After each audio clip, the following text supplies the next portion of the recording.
Det kan være, du bliver helt glad for at være her. Mundo. Hvad nu, hvis du finder en lille ny kone herude?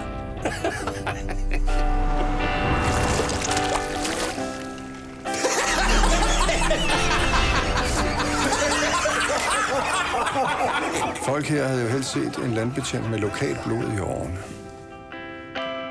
Jeg er selv fra København. Jeg skulle bare have været her et par uger i sin tid. Du har også ham den nye. Godt, at du er her.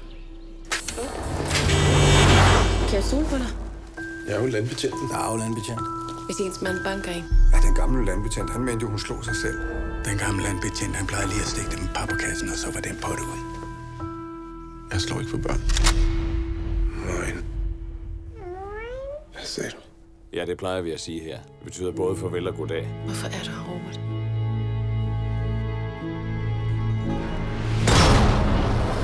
Jeg tror, du skal holde dig langt væk fra hende.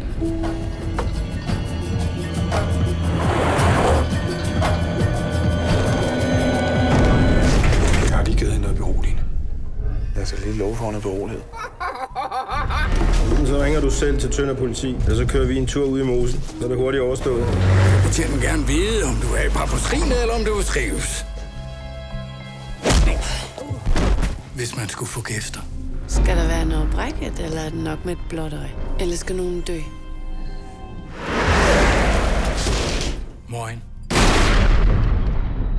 Det skulle du ikke have gjort. Så må der være noget galt.